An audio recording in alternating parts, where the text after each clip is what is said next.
you're willing to go through the adversity, on the other side of that adversity is the best version of you.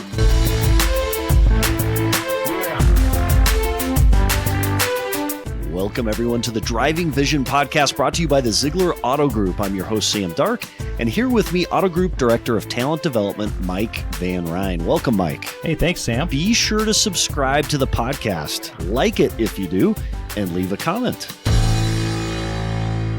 For the first time ever, we turn this week to the Driving Vision podcast archives to episode 27, featuring Zeigler speaker series Damon West. Damon shares massive self-inflicted adversity and how he overcame that adversity by being the coffee bean.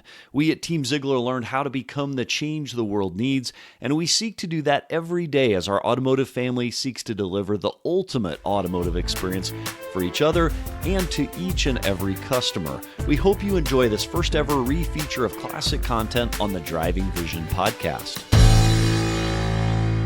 All right, how's it going, Team Zeigler? This is great, y'all. I'm really excited to be here, and everybody is joining us from Chicago and Wisconsin. I was in Madison just last month speaking to the University of Wisconsin football team. Interesting story about that. I'll get to that at the end. But Paul Chris brought me in. Finally, it took 5 years for me to get that deal closed to go speak to the University of Wisconsin football team. So welcome everybody that's coming to us virtually from Chicago and Wisconsin. It's great to be here in your culture. Culture is everything, y'all. I was just talking outside. Aaron and I were just talking outside about how culture is so important. Culture has to come from the top down, but it has to be bought into from everybody from the bottom up. So if culture isn't there, your culture is going to be defined by someone else, but you want to define your own culture. And what I saw on that wall out there, y'all, I speak to corporations all over the world. What I saw on that wall out there, one of the coolest things I've ever seen. 1975, the year I was born, 1975, Zeigler Auto Group starts. There's 10 employees. What are y'all at now, 2,500? About 2,500 in 47 years, because I can do that math, because I got a birthday coming up this year. 2,500 employees, y'all. That is phenomenal growth. And what's impressive about that wall is I'm watching the wall, and it takes about, 5 years before you have over 100 employees? But that's fast growth in 5 years. Some people can outgrow their business. They grow too fast and they outgrow their business and they dissolve and break down because their culture doesn't keep up with it. Y'all have invested in this room right here. This room is so impressive because y'all have said, you know what, culture is so important. We're going to have training rooms wherever we go. This is going to be important to us. We're going to Zoom y'all in to make sure everybody gets this culture. So I'm honored to be a part of your culture today. I've got a message I want to bring to y'all today about finding opportunities in adversity, because life is tough, life is hard, and life is going to hand us this thing that we call adversity. There are two kinds of adversity you're going to find yourself in life. There's the kind of adversity that you find yourself in with the choices that you make, and these are the ones that have harsh consequences sometimes. And then there's the kind of adversity that you find yourself in because life puts it on you, and life is hard, y'all. I'm telling you, life, you know this already. We just lived through a pandemic for the last 2 years. Life is hard. Life's going to throw things at you. Sometimes you're going to ask yourself, why me? Try not to do that, though. Because as my friend Ed Milet says, Ed says that life doesn't so much happen to you as it happens for you. Everything that you're experiencing in life has happened for you to become the best version of yourself. And like Ed says, that this adversity you're going to face in life, if you're willing to go through the adversity, on the other side of that adversity is the best version of you. But if you're not willing to go through that, you'll never meet that version of yourself. And what a shame and what a waste it would be to not meet the best version of you. Let me tell you about a time in my life, about a story about when I was facing some serious adversity. But it's the first kind of adversity that I told you, the kind you put yourself in with the choices that you make. So let's start the story off 14 years ago, July 30th, 2008. I'm sitting around this little rundown apartment in Dallas, Texas, and I'm sitting on this little ratty old couch, and I've got my meth dealer sitting next to me. 14 years ago, I'm not the clean-cut, polished-looking guy you see in front of you, best-selling books, movie coming out, college professor. None of that stuff has happened in my life 14 years ago, because 14 years ago, I'm a full-blown meth addict. I'm the head of an organized crime ring operating in the city of Dallas, and I'm sitting on the couch that day with my drug dealer. His name is Tex. And as we're smoking this pipe, passing it back and forth on the couch, I'm telling Tex, you don't want to be here right now. The end is near. The cops are closing in on me. 10 days before this guy that I was doing all these burglaries with in Dallas, this guy named Dustin, my partner in crime, had just been picked up by the Dallas Police Department in a stolen car. They've got my partner in crime in custody. I know it's just a matter of time before they get to me. And just as I pass that pipe back to Tex, the window on my right blows out and shatters.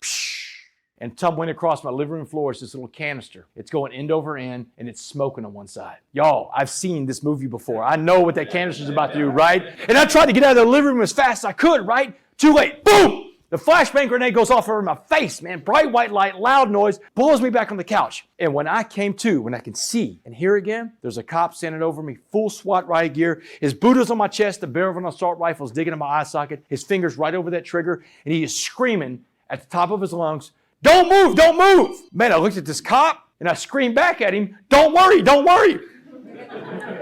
Yeah, you got a gun in my eye, dude. So the cops start flooding my apartment, and one of them screams out, "We got him. We got the Uptown Burglar." Uptown Burglar. That's a name I'll live with for the rest of my life. You see, about a dozen other meth addicts and myself, young and old, male and female, black and white, and everything in between, because drugs and addiction don't discriminate. But really, any addiction doesn't discriminate. There's more than just one way to be addicted to something in life. You can be addicted to work. You can be addicted to anything that takes you away from your goals in life. In fact, I tell people all the time, you want the definition of what addiction is, what addicts do? Here it is. Addicts give up their goals to meet their behaviors. Normal people give up their behaviors to meet their goals. That is addiction. That's an addiction in a nutshell. When you're willing to give up your goals to meet your behaviors, you are addicted to something. And that day on July 30th, 2008, the Dallas SWAT team zip ties this meth addict on the floor, throw him in the back of a squad car. They took me down to Dallas County Jail where they processed me in fingerprints, mugshot. They throw me in a holding cell, and I spent the next 10 months in Dallas County Jail with one single thought going through my head: getting out and getting high, because that's it. I'm an addict. I've given it all away. And that's the only thing I care about is my chance to get out. And I really think I'll get probation out of this deal because I've never had a felony conviction. I'm a white middle-class guy in America. My parents have stepped in. They've got me 2 paid attorneys. I'm going to go to this trial and I'll get probation. And so there I am at my trial. 10 months later, the date is May 18th, 2009, a date I'll never forget. May 18th, 2009, I'm standing in front of this jury in Dallas, and the jury has just listened to a 6-day trial. 6 days is a long trial, y'all, for crimes that were non-aggravated, meaning no one was ever home during my burglaries. I never saw any of my victims. They never saw me. No one got physically hurt. No weapons were ever used. These are property crimes around meth. But the trial was 6 days because the evidence against me was so overwhelming, and I'm guilty of everything they said. And my victims testified at this trial, and I learned about my victims in that trial. I didn't just steal people's property when I broke into their homes. I stole their sense of security, y'all. I stole something from them that I don't know if they'll ever get back. And the jury, they went to deliberate that day after a 6-day trial for 10 minutes. 10 minutes, y'all. I don't know how much Law and Order you watch, but if a jury's gone for 10 minutes, it means they smoked you. I came back into the courtroom. The judge, he hadn't smiled the entire trial. He's grinning from ear to ear. I walk in. I have 2 paid attorneys. My second chair counsel, Karen Lambert, she turns to me. She says, "Brace yourself. This is going to be bad." I'm like, "How bad, Karen?" She said, "While you were gone for that brief 10 minutes, the jury sent a note into the judge from the jury room. They wanted to know if they could give you life without parole." Yeah, life without parole. That's a capital punishment. These aren't capital crimes. No one was killed. I'm like, "Karen, this is crazy." She said, "Get ready." Judge calls the court back in. Bam, bam, bam. Reads the verdict out loud. "Damon Joseph West, you are hereby sentenced to 65 years in the Texas Department of Criminal Justice." 65 years is a life sentence in Texas, y'all. That's your entire life. Obviously, I didn't do the entire life sentence inside of a prison in Texas because I'm standing in front of you today in 2022. I did 7 years and 3 months in a maximum security penitentiary in Beaumont, Texas called the Mark Stiles Unit. And Stiles Unit Prison, one of the toughest prisons there is. It's a maximum security level 5. It's the highest level of security you can go to. And it's one of the toughest prisons in Texas. It's one of the toughest prisons in America. And I can tell you a lot about tough prisons in America because since I got out of prison 6.5 years ago, I went back to school and got a master's in criminal justice. And today I'm a professor at the University of Houston, downtown. I teach a class called Prisons in America at one of the biggest universities in America. How's that for flipping the script, right? I'm the only professor in the world that's ever lived in a prison that teaches a prisons class. So I know about tough prisons, and Stiles is as hard as it gets, y'all. So it's 2015. I'm doing my time at Stiles. And by this point, I've become a model inmate. I've become a coffee bean. And I was doing my time. I was working in the chapel that day as a chapel clerk. The chaplain came in. He was really excited. He said, "West," he said, "security's looking all over for you." He said, "They're calling your name on the radio." He said, "The parole board is here to see you." Parole. Parole's a deal they can do to let you out of prison early. You're not done with your sentence, but you're just not serving your sentence in prison. You're on the street. You have a parole officer you report to. Now look, y'all, I know I'm up for parole. You can't be up for parole in prison and not know it. But do I think I can make parole? No. Heck no. Not my first time on life. Not 7 years. No one goes home at 7 years. I figure I'll probably pull a dime, maybe 15 years on this life sentence, but I'm not going home in 7. But I went down to the parole office anyway. I had a smile on my face because that's what coffee beans do. We smile everywhere we go. And standing for the lady from parole, and she calls me in. She says, "Sit down, Mr. West." And so I sit down, and she's got my criminal file open in front of her. It's about this thick. She flips through the pages of this file for about 20 seconds. She closes the file up and she pushes it away. She said, Mr. West, I came here today to ask you one question for this parole hearing. One question test, y'all. She said, the answer to my question is not in the file about the guy I'm reading about that committed those crimes. She said, we don't see a lot of people like Damon West come through the prison system because you had it all. You had everything, every advantage, every privilege, and every opportunity. She said, you are the definition of a privileged person. But she said, you blew through all of your privilege. You became a drug addict, you became a criminal, you became a thief. And she said, a jury in Dallas gave you life in prison for the things you did. She said, but instead of letting that life sentence define you, she said, you came to this prison, and you changed yourself. There can be no doubt about that. She said, but what got our attention is you didn't just change yourself while you were here. You changed the entire prison. The entire prison changed around you. One man did all this. She said, so my question for you is this. She said, if you could be remembered for being anything in life, anything at all, she said, I want you to tell me what that would be, but give me it in just one word. Go.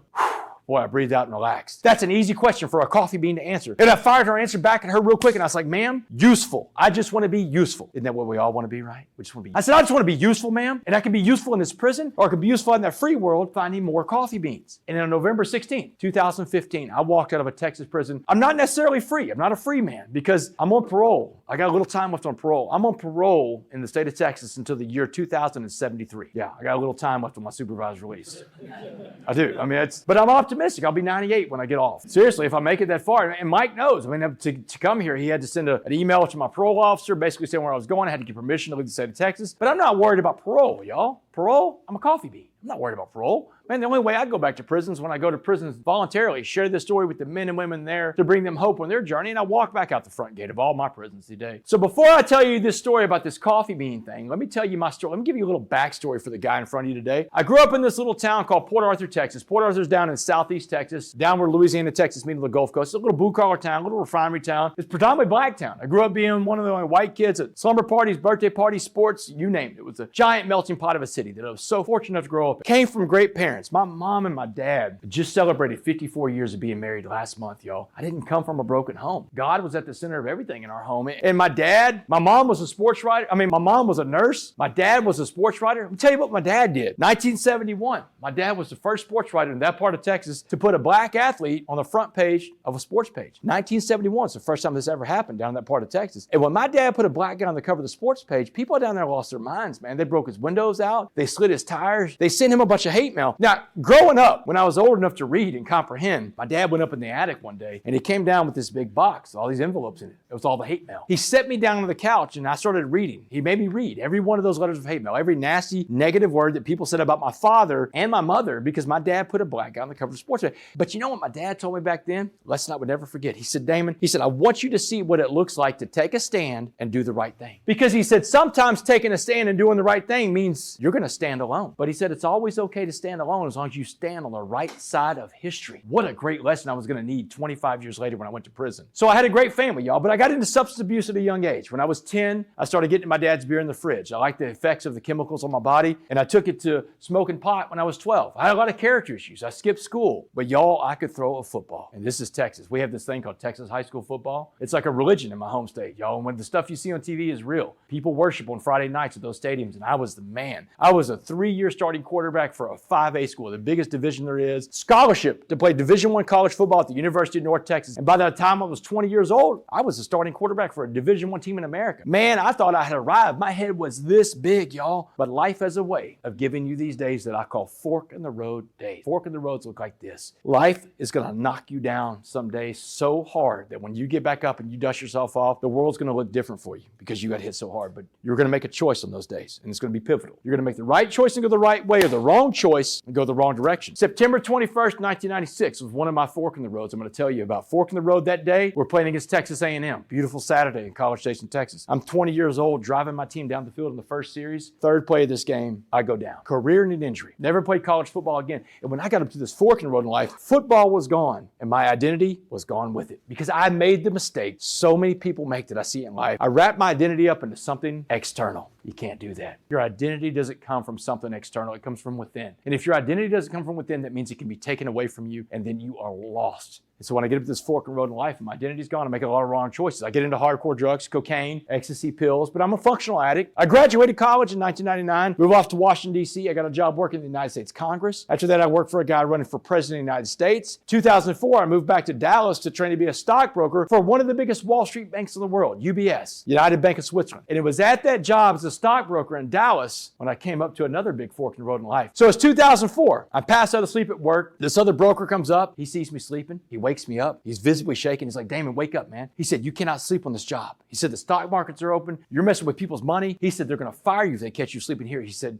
come on down to the parking garage with me. I got something that's going to pick you up. So I go down the parking garage with this other broker that day. And when we get into his car, he hands me this glass pipe with these crystal rocks in it. I've never seen a glass pipe before, y'all. And I freak out on this guy. Man, what is that? He said, Damon, just relax. He said, it's crystal meth. He said, you're going to love this stuff. Y'all, truer words have never been spoken, because I did. I fell in love with that drug that day. And I'm an addict, y'all. And when I touched the drug of crystal meth, instantly hooked just like that. And I could not give everything away fast enough for that drug, because remember, that's what addicts do. We give it away. You don't have to steal from an addict. An addict will give the important things away. My job, my home, my car, my savings account, my family, my tethering to God. Within 18 months of the first hit of that pipe, I went from working on Wall Street to living on the streets, y'all. I'm homeless, living in dope houses, sleeping in alleyways, breaking into cars. I'm breaking into storage units. Then eventually I start breaking into people's houses, these burglaries. This is a very serious crime, the crime of burglary. Like I said, I didn't just steal people's property. I stole their sense of security. 3 years of committing property crimes against the people of Dallas. And the Dallas SWAT team finally catches me. And they put an end to the Uptown burglaries. July 30th, 2008. The day that I wasn't just arrested, the day that I was rescued. I feel like these guys were angels that came in and plucked me out of a situation I couldn't get myself out of. But I assure you, on July 30th, 2008, I did not feel rescued that day. Let's go back to that day. I'm in the holding cell and being processed into Dallas County Jail. 24 hours goes by. They finally put me in general population. And they put me in the worst pod they could find, with the most dangerous and aggravated offenders in there, because they're mad at me, y'all. I've been terrorizing Dallas for 3 years. So after 24 hours in general population, I'm already in my first fight over a breakfast tray. I'm scared to death. All I want to do is talk to my mom and my dad, so I get on the phone in the day room, and I call home to Port Arthur, 6 hours away. My father answers the phone. Now, my dad's from an older generation of men. I've never seen my dad cry, but man, I heard him cry that one time when I called home, and he is screaming and crying on the phone. He sounds like a wounded animal. Damon, how we go so wrong, man? How we mess up so bad? What could we have done different? So he's crying, and now I'm crying because I broke my dad. So my mom gets on the phone. Now, my mom is a nurse. She's used to traumatic situations.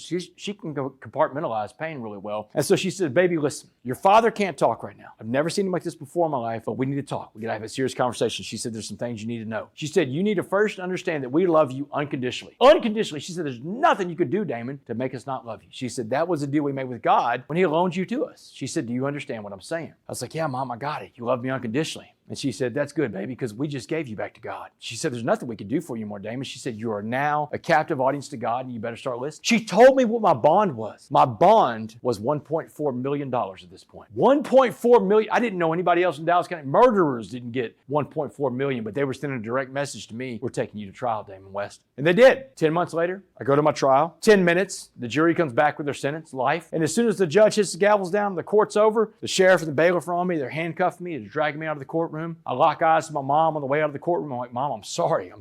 They whisked me out of there. They put me in this little side room. It's got a bulletproof glass. They told me to wait. A few minutes later, my mom and my dad are being escorted in on the other side of that glass. They've decided to give my parents one last visit with me before I go to prison. They feel sorry for my parents because I just got life. My dad can't talk. He's in stunned disbelief that his son, with all this promise in life, just got a life sentence in prison. So my mom does all the talking that day. She said, baby, she said, debts in life demand to be paid. And you just got hit with one hell of a bill from the state of Texas. She said, but you did everything they said you did at trial, Damon. So you're going to have to go and pay that debt to society. You owe Texas that debt. But you owe your father and I a debt too. She said, we gave you all the opportunity, love, and support to be anything you wanted to be in life. And that's how you just repaid us? What we saw in that courtroom? She said, that's not going to work. She said, we raised you in Port Arthur, Texas, a giant melting pot of a city, gave you a great moral compass, which you chose to not use. She said, so here's the debt you're going to pay to us. When you go to prison, you will not get in one of these white hate groups, one of these Aryan Brotherhood type of gangs, because you're scared because now you're the minority in there. It's not going to work. She said, you were never raised to be a racist. You're not going to start now.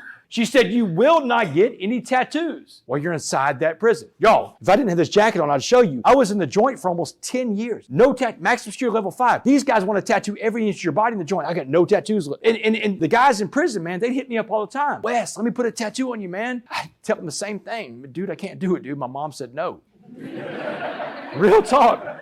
Because she did. No, it's real. It really happened. Let me tell you what she said next. She said, no game, no tattoos. She said, you come back as the man we raised, or don't come back at all. I was floored. She said, do you understand this debt you're going to pay? It's like, yeah, Mom, I got it. But what do I know about prison? I'm a white middle-class guy in America, man. I don't know anybody that's been to prison before. So I get back to my pod in Dallas County Jail, and I'm asking all these guys that have been to prison before, how am I going to survive? What am I going to do? And every guy I talked to, black, white, Asian, Hispanic, they all said the same thing. You got to get into a gang, Wes. You won't survive this without a gang. They said the gang would be my family now. The gang was going to love me. The gang was going to protect. Get into a gang, Wes. But there was this one guy that was so different in Dallas County Jail, this older black man named Mr. Jackson. Mr. Jackson, well, he's what you call a career criminal. The guy's been in and out of prison almost like 4 or 5 times, but he's the most positive guy I've ever met in my life, man. This guy had a smile on his face. Everywhere he went, you couldn't knock the smile off of Mr. Jackson's face. And every morning, every single morning, this old man would come up to my cell, to my bunk, and he'd pick me up like a ray of sunshine in that dark place with his positive energy. So one morning, Mr. Jackson comes up. He got a cup of coffee in his hands and a smile on his face. He comes up to my bunk. He says, West, he said, I've been watching how you're dealing with these knuckleheads and these dummies. Talk about, you got to get into a gang. He said, man, don't listen to these fools. You want to keep that promise you made to your mom and your dad? Then let me tell you what prison is really going to be like. So he said, the first thing you need to understand about this place called prison, he said, prison is all about race. He said, when you walk in the door of the life sentence building, the white gangs get the first dibs on you because you're white. He said, the Aryan Brotherhood, the Aryan Circle, the White Knights, the Woods, he's naming all the white gangs. He said, you have to fight all these guys off if you want to be independent from them. He said, if you don't give in to their ideology of hate out of fear. Ladies and gentlemen, let me tell you what I learned about fear. I learned that fear is a liar. I learned that fear makes you see things that aren't there. I learned that fear makes you believe things that aren't even real. In fact, I'd tell you that fear isn't real. Danger's real. Dangers are very real. You got to respect danger. Fear is how you perceive the situation. It's like an emotion you're feeling about something you're going through, and it's not real. Danger is real. Fear is a feeling. You have to fight through that. And that's what Jackson's telling me. Don't give in to this thing called fear, but get ready because there's more danger around the corner. Because if you get done with the white gangs, now the black gangs are coming after you. They got a free pass on you because the white gangs have just sent them to you. He said the Crips, the Bloods, the gangster disciples, the Mandingo warriors, they're going to be happy to tee off on this independent white guy that will not get with his own race, his own kind. He said, but if you survive all this, and you can survive all this, you will earn the right to walk alone. He said, the strongest man in prison always walks alone. He told me something about fighting, and it's something I've shared with every audience I've ever spoken to. It's such a tremendous lesson. He said, you don't have to win all your fights, but you do have to fight all your fights. That was a huge lesson in life for me. Big distinction too, because that tells you that some days you're going to win, and some days you're going to lose. And it is okay to lose, y'all. It's not something you should aspire to, but everybody loses sometimes. You get knocked down. But he said, get back up. Now, when he's telling me this back in 2009, man, I'm looking back at this guy like a deer in headlights, all this violence and terror I'm about to walk into. That's when he's like, West, he said, let me break it down for you another way. He said, I want you to imagine prison as a pot of boiling water. He said, anything we put into this pot of boiling water is going to be changed by the heat and the pressure inside that pot. And he said, I'm going to put 3 things in this pot of boiling water and watch how they change. A carrot, an egg, and a coffee bean. Here's where I first heard the story of the coffee bean. Summer of 2009 in Dallas County Jail.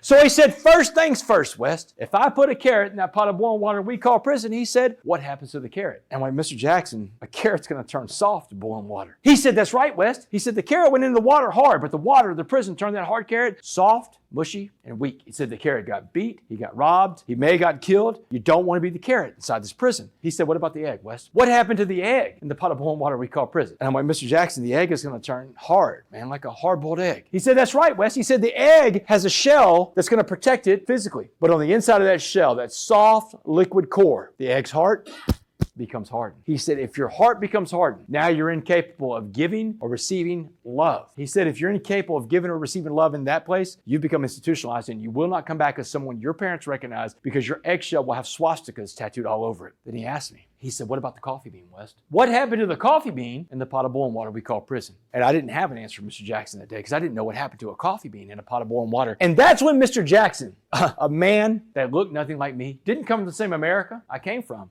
didn't believe the same things I believed in life. This is a black Muslim man from the streets of Dallas, Texas, y'all. I'm a white Catholic guy from a little bitty town called Port Arthur, Texas. But this man, so different than me, shared with me one of the most important and transformational messages I've ever received in my life. And the moral to that is this: if you ever shut yourself off to people because of their differences, different race, different gender, ethnicities, different religions, different sexual orientations, if you close yourself off to people because of their differences, well, you're going to miss some of the most important lessons and some of the best friendships in this life. You know, in my life, God, I tell people this all the time, God never just reached his hand down on my head and said, hey, Damon, you're healed. That's not the way it happened in my life. You know what God did in my life? Put people in my life. When I was younger, these people looked like parents. They looked like teachers. They looked like coaches. There were people in the community of Port Arthur that helped raise me because the whole community raised me. And when I got older, they took on the forms of different people. One of those people put in my life was a black Muslim man in Dallas County Jail. Now imagine if I'd have gone through life with the perspective that if you don't look like me or come from the same background as me, you don't have the message that I need to listen to. This is a guy with a high school education. Share with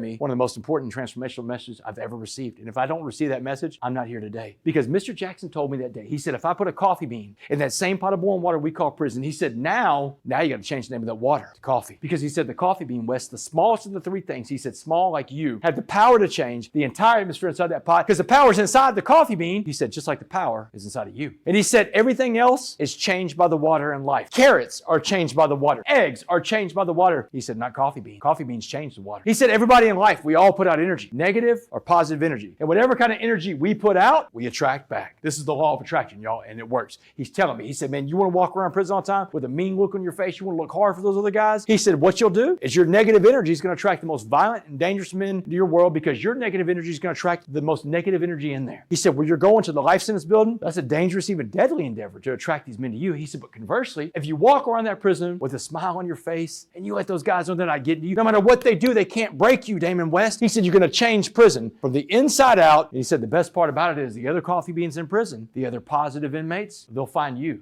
because of the positive energy you're putting out. And the last thing Mr. Jackson said to me, the last 4 words this man ever said to me, and I've never been able to find him in my life, but the last 4 words I ever heard from Mr. Jackson on the way out of that door, he said, West, go out and go be a coffee bean. Be a coffee bean. 4 words that changed my life because if this old man was shooting me straight, that meant the power was inside me and that changed everything for me. That meant the power wasn't in the hands of the criminal justice system, wasn't in the hands of the guards, wasn't in the hands of the inmates around me. No matter what they did, the power's inside me. And if I kept that power inside me, it didn't matter what adversity I faced. It didn't matter what prison I walked into because there's more than one way to be in prison, by the way. Physical prison is just one. Mental, spiritual, emotional prisons. Those are real prisons to get out of. But whatever prison I have to go into in life, if the power's inside me, I won't just survive. I'll thrive in that prison. And I got my chance to find out, y'all. That's where the power of the story comes in. Because I didn't just test this coffee bean theory out in some difficult situation that happened to me one day in a traffic. I tested this out at a maximum security level 5 penitentiary. Man, I go all over the world speaking to people. And you know what people tell me all the time their biggest fear is? Going to prison. Going to prison is a real fear. You know why? It's dangerous. It's a very dangerous place. And prison was dangerous. It was scary. The first 2 weeks of prison, fought the white gangs. After that, they backed off, sent the black gangs in, just like Mr. Jackson said they would. 6 weeks into prison, I'm still fighting the black gangs, and I decide the only thing I'm not using is my athletic ability. And I go to the rec yard one day, 6 weeks into prison. I remember this coach that I had in college. He gave a speech to us in the mid-90s, and he said this one sentence that stuck with me. It was 20 letters and 10 words. It was the most powerful sentence I had ever heard because it was an action statement. He said, if it is to be, it is up to me. If it is to be, it is up to me. 20 letters, 10 words. And I said that in my cell, in that mirror in my cell that morning, and I went to the rec yard, the most segregated place in the life sentence building. Every sport was segregated by race, y'all. The sand volleyball court, whites and Hispanics only. The handball court, all the races could play handball. But if you wanted to play doubles and partner up with somebody, they had to be the same skin color as you, same race. You can't mix the races out there. The weight stack was the same thing. Everybody wants to lift weights in prison, just like you see in the movies. Everybody wants to push that iron, and all the races got to lift weights. But if you wanted someone to work out with you, someone to spot you, they had to be the same skin color as you. Passed all those sports up that day, 6 weeks into prison. I headed straight to the basketball court. Who do y'all think runs the basketball court? The brothers, and they run it, man. They run it. No white boys are allowed in the basketball court either. But I grew up in Port Arthur, Texas, y'all. I grew up around blacks all my life. I was the only white boy in the basketball court all my life growing up. But no white guys are allowed in that court. But I got myself in a basketball game that day. And for 6 straight days, I go out there and play basketball with these guys. And it's not 5-on-5, it's 9-on-1, y'all. It's the most brutal basketball I've ever played in my life. Oh yeah, my own teammates don't want me out there. But I'm out there trying to earn some respect, and I'm taking it from every angle, and I'm giving it back when I can. I learned 2 things about adversity that week that have stuck with me forever. I learned that adversity is never as bad as I think it's going to be. And I'm always capable of way more than I think I am. Because you know what I do as a human being? I can let overthinking get in the way of overcoming so many times. And I bet some of you can too. Because the way we think is so important. The way we think about the obstacles in front of us. That week going out there at Rec Yard on Monday was so different than on Saturday. The last day that I had to go out there and play basketball with those guys to earn that respect. By the Saturday, I was looking forward to it, even though I knew it was going to be brutal, but I was looking forward to it because I got a little more confident every day because I was facing that adversity. And like Ed says, on the other side of the adversity, the best version of yourself. After 1 week of playing basketball with these guys told me, you know what, Wes, you've earned it. You don't have to worry about the blacks the rest of the time you're in prison. You're good with us. Go on. You're good. So 2 months into prison, the violence is finally over. And I'm telling y'all, I probably got in 3 dozen fights and I lost 75% of these fights, but it's over, man. No more threat to my physical safety, but I got a bigger problem in my hands than my physical safety. My problem is internal. I'm becoming the egg. I don't want to be the egg, but I don't know how to be a coffee bean in a place like prison. It's the hottest pot of boiling water there is, y'all. And I'm mad. I'm mad at everybody. So I'm just an angry person at this point. I'm mad at Mr. Jackson. Mr. Jackson gives me this fable about this carrot, this egg, and the coffee bean, but he didn't tell me how to be a coffee bean. One of the last conversations I had with Jackson in Dallas County Jail, man, I asked this guy, I said, man, what am I going to find more of when I get to this place called prison? And he fired back without hesitation. He said, eggs. Wes, I'm telling you, eggs. He said the egg is the natural evolution of any human being inside of any difficult situation. And you're going into one of the most difficult there is. And here's the truth, Wes. You're going to probably become the egg too. He was right. 2 months into prison, I was becoming the egg. Didn't want to be the egg. I was having a conversation in my cell one night with my cellmate, the first cellmate I had, this guy named Carlos. And if you look at my social media pages, I visited Carlos in prison about a month ago. He's going to be in there a long time, man. Good guy, a little 5'4", a little Hispanic guy, a little bank robber from San Antonio. Served for 99 years for a bunch of bank jobs. Good guy, though. I mean, but if you live with the lifers, you got to change your mind about what a good guy and a bad guy is, man. Because this is a whole different world, man. I could have a child molester or a rapist. I got a bank robber. I'm excited about my bank robber, right? So, Carlos is real smart too. So I've got the bottom bunk, he's got the top bunk, little 10 by 12 cell. I'm telling Carlos the story of the coffee bean. I'm like, Carlos, this dude in county told me the story about this coffee bean, but I can't figure this out, man. I need your help. So when I got done telling Carlos the story of the coffee bean, Carlos comes flying down to the top bunk. He's a little bit, if you look at this picture, a little bitty guy, a little animated little guy. He's like, oh my God. He said, Wes, I love the story of the coffee bean. He said, but you're no coffee bean and you're never going to be a coffee bean. I'm an egg. I got mad. Boy, I got up in Carlos's face. I'm like, what do you mean I can't be a coffee? I mean, who are you, the coffee bean man? Why can't I be a coffee bean, you know? I'll never forget what he said. He said, because you have stinking thinking. He said, your thinking is all off. Remember, your thinking's everything, right? He said, your thoughts control your actions. And right now, your thoughts, he said, your problem is the way you see the obstacle in front of you. This was so important, y'all. He said, your problem is you look at this prison sentence as a punishment.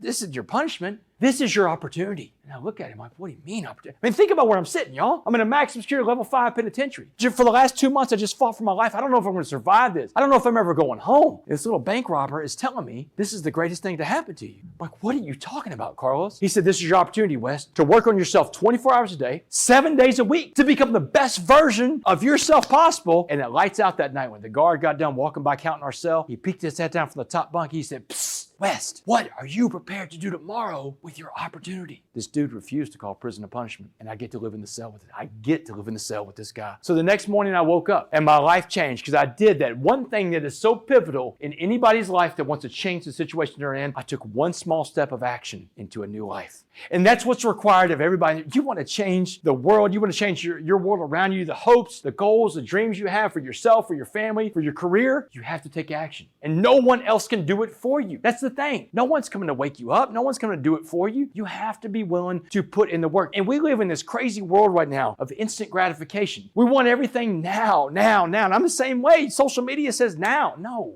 The real world does not work that way. That wall outside doesn't work that way. Because the only path forward to get to where you want to go in life is through things like hard work, dedication, commitment, patience, consistency, a little bit of luck along the way. That wall outside from 1975 on shows the hard work, commitment, patience, dedication, consistency. I bet a little bit of luck along the way built Team Zeigler, but we're here, right? That's how you get to where you want to go in life. It's not going to happen overnight. Don't worry about the results. You know why? Because results take time to measure. 1975, 47 years later, results take time to measure. In prison, I got up every day. Days became weeks, weeks became months, and months became years. But I finally cracked the code. I finally figured out how to be a coffee bean in the biggest pot of boiling water there is. I'm going to tell you how I did it today. First rule about being a coffee bean is about having positive body language everywhere you go. Smile. Your smile is powerful and it is so important because when people see you smile, they smile back. You change the energy in every room you go into, either for the better or for the worse. Mr. Jackson told me in county jail, he said you will either infect the rooms you go into with your negative energy or you're going to affect a room with your positive energy. Infect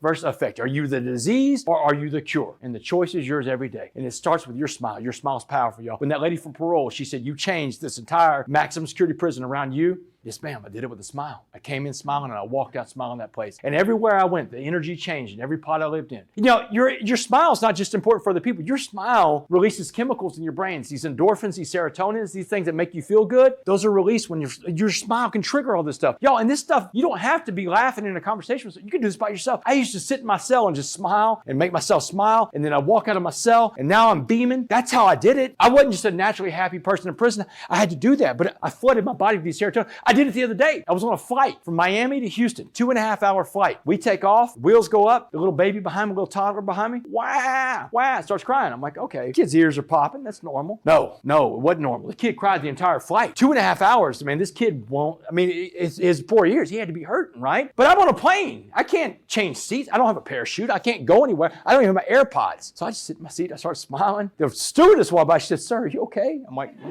I'm great. I'm good. Because I wasn't on that flight anymore. I was in a happy, my brain just flooded with these endorphins, but I learned that inside of a maximum security prison. You have the power to do that anywhere you are. Smile, y'all. Your smile's powerful. Second rule about being a coffee bean, working out of yourself every day in 3 areas. Spiritually, mentally, and physically. You want to be a human being? You want to be a coffee bean? You have to work out on all three. You have to be a well-rounded individual. People hear the word workout, they think about physical. No, it's spiritual and mental too. People ask me all the time, what's your spiritual workout? I'm going to give you my spiritual workout. I'm going to tell you what it is. And whatever religion you are, you can plug this prayer into your faith too. In the morning, I get up and I say the same prayer I've been praying since I got into a program recovery in prison and I learned how to pray. I get up in the morning, I ask God for two things. I say, hey God, put in front of me what you need me to do today for you and let me recognize that when I see it because I don't want to miss that. Amen. That's it. That's all I ask God. I ask God for the opportunity to be useful and to serve every day and that's it. I go around looking for ways that I'm needed in this world. That's my spiritual workout, y'all. That's what keeps me sober and that's what keeps me useful. My mental workout, your mental workout is every book you read, it's every video you watch, it's the websites you go to, it's your social media feeds, it's who you're following, it's what they're posting, it's what you're posting on social media, it's what you watch for TV in your home. Are you watching something that calls itself news but it's people screaming at each other, telling you to fear everybody around you? It's not news. That's negative entertainment and it is poisoning you. It's poisoning your family. I don't care if it comes from the left or the right. Turn it off. It is poisoning you, poisoning this country, this beautiful country that we live in, the United States of America, the greatest country in the history of the world, and we are consuming ourselves from the inside with hate. Hate corrodes the container it is contained in, and right now this country is bottled up with hate that comes in through those television sets and our phones. Change the programming in your life, in your house. Don't let your kids watch it. You don't watch it. It's negative entertainment. Put something positive on, y'all. The only thing greater than this country we live in right now is her potential. The only thing greater than America is her potential. And right now we are consumed with hate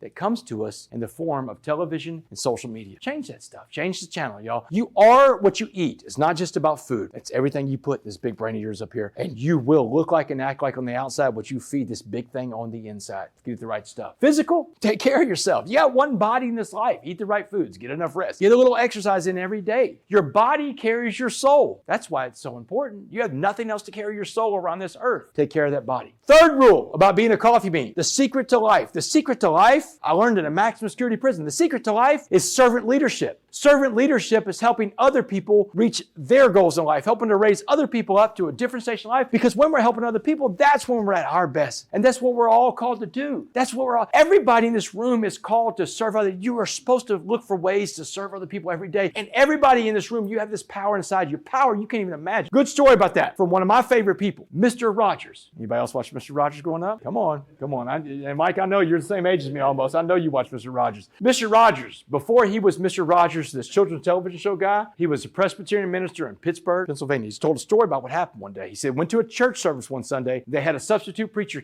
come in. He said he sat through this substitute preacher's sermon, and at the end of this guy's sermon, Mr. Rogers thought to himself, that's the worst sermon I've ever heard. He said, this is the worst preacher I've ever seen. People were falling asleep, nodding off. Just as Mr. Rogers was about to turn to this little old lady that was sitting next to him to tell her how terrible this guy was, he stopped. He bit his tongue because the little old lady that was sitting next to him, she was bawling and crying and shaking. And she turned to Mr. Rogers and she said, that was the most beautiful sermon I've ever heard. She said it was the absolute right thing I need to hear at the absolute right time in my life. And she said, I'll never forget where I was this day that I heard this beautiful sermon. Mr. Rogers was floored because clearly the rest of the congregation did not agree with this woman. He didn't agree with this woman, but he couldn't deny what he could see. This woman was profoundly impacted by this man up there. Maybe the only person in the congregation that was impacted like that, but he got to see the one person person. And that's when he realized everybody, this terrible preacher had the power to impact her, then we all have the power inside of us to impact at least one human life in this world. But he learned another very important lesson that day. He learned that while he was coming in judgment, that little old lady, she was coming in need.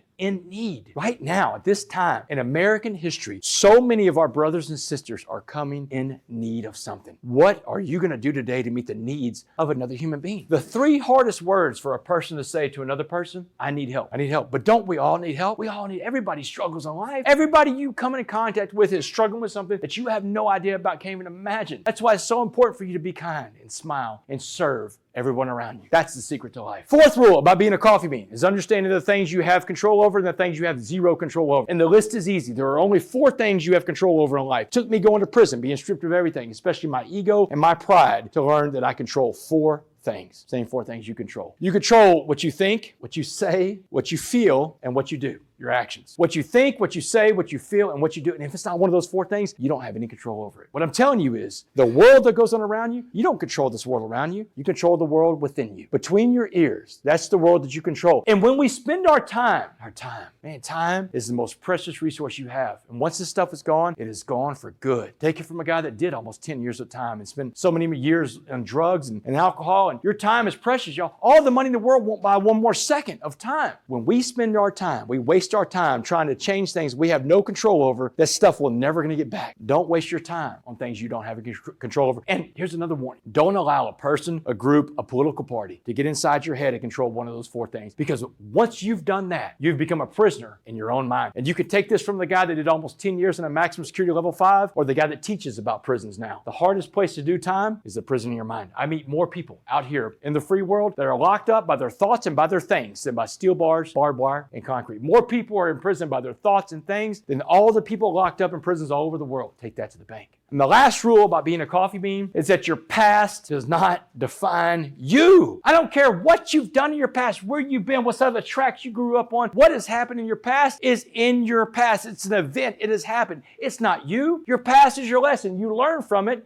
and you can teach other people with it. There's a reason why your windshield is bigger than your rear view mirror. Ever thought about that? You need a lot more space to look forward driving that car than you do to look back. You can't drive the car looking out the rear view mirror, because if you did that, you'd hit everything on the road in front of you in sight. The same exact thing happens in life when we live in our past good things we've done, past bad things we've done. Get out of the rear view mirror like that past is over. You can't change the past, but you can certainly affect your present and your future. And we don't want our present and our future to be a bunch of wrecks. Get out of the rear view mirror, face that windshield. Your past is your lesson. The present today is a gift, and the future is your motivation. Here's the part about motivation. Believe in yourself. Growth is going to follow your belief. People are going to believe in you after they see you believe in yourself and you invest in yourself. Those hopes, those goals, those dreams, go after those things. But you have to be willing to put in the work. That's the motivation. Put in the work every single day. And you may not see results, because results, remember, take time to measure. One last story about that. But tell you a story about a time in my life about putting in the work. It was January 12th, 2017. I'd been out of prison for 14 months at this point. I work in this law firm in Beaumont, Texas. And by all measurements, working at a law firm after you get out of prison is a great life. Most people will never realize that after they get out of a prison. But I've got this story that I want to share with college football programs, because I think my story will resonate with college football players, because I've been where they've been. But I don't have any access to college football coaches. I don't know any college coaches. I took a snap 20 years ago. No one knows who I am. A buddy of mine calls me on January 12th, 2017. I live in Beaumont, 90 miles from Houston. He's in Houston at the time. He works for KHOU, the media station there. He says, Damon, tonight is the Bear Bryant Coach of the Year Award. He said the 8 best coaches in college football are going to be in this room in Houston, Texas, the Toyota Center. He said, someone didn't show up for work. I've got an extra press pass. Do you want to go? You bet I want to go, man. I'm going to be there. So I put on the best hand-me-down suit. I had 2 hand-me-down suits at the time. Put on the best hand-me-down suit I had. Got in my car. I drove the hour and a half from Beaumont to Houston. He sneaks me in the Toyota Center, gives me a press pass. He said, I'm on my own. He's got to work, right? So there I am in this room. All the best coaches in America there. USC, Wisconsin. Remember I told you it took me 5 years to get in Wisconsin? Paul Chryst was there that night. USC, Wisconsin, PJ Fleck. PJ Fleck was in that room that night. I met PJ that night. And I get to meet all these coaches, and I give them my elevator pitch, my terrible little elevator pitch that I've been practicing for an hour and a half if this day ever came. And my hands are sweaty, and it's terrible. And every coach I meet that night, they slam the door in my face. And they're not rude about it, y'all, but they're not giving me their numbers. They're not giving me a chance for me to follow up or in contact. In 1 hour,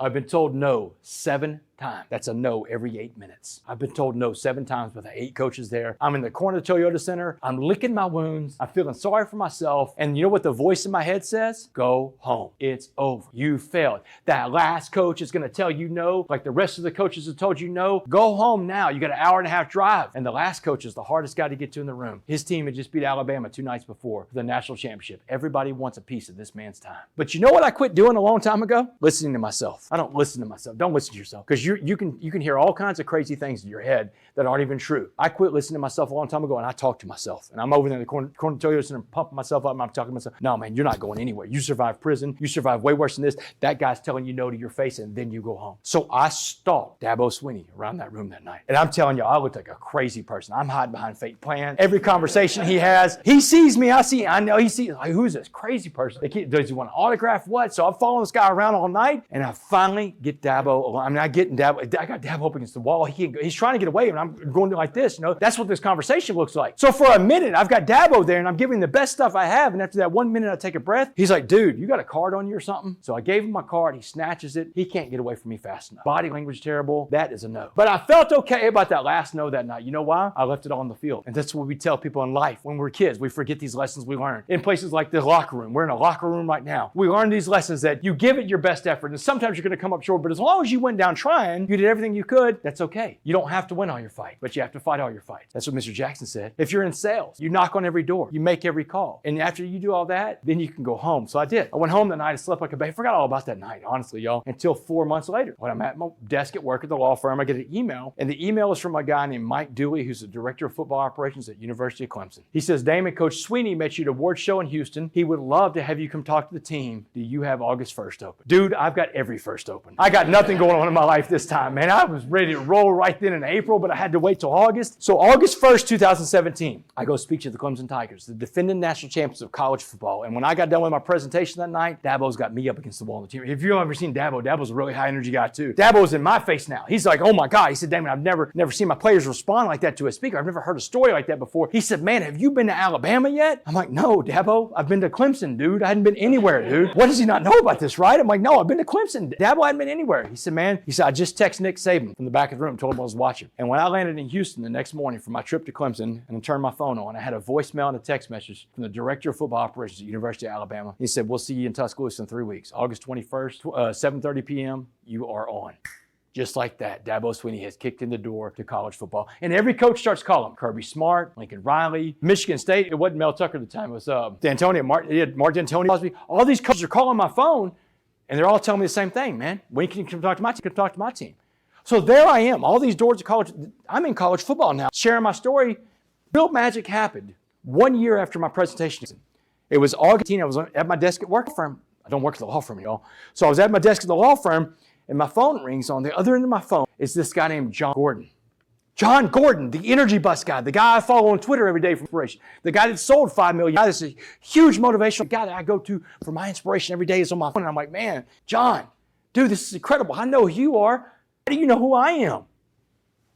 He said, Dabo Swinney. He said, I just got done talking to the Clemson football club in the office to tell you. Because you have changed the Clemson's got with the best culture of any sports team or corporation, anything I've ever been. I've never seen anything like Clemson before. You changed the culture there. The team motto at Clemson is be a coffee bean. He said they got shirts at Clemson that say be a coffee bean with a little paw print on it. He said, you've changed the culture at Clemson. He said, Damon, and he said this in 2018 before the pandemic. John said the world needs the coffee bean message right now. Let's write a book.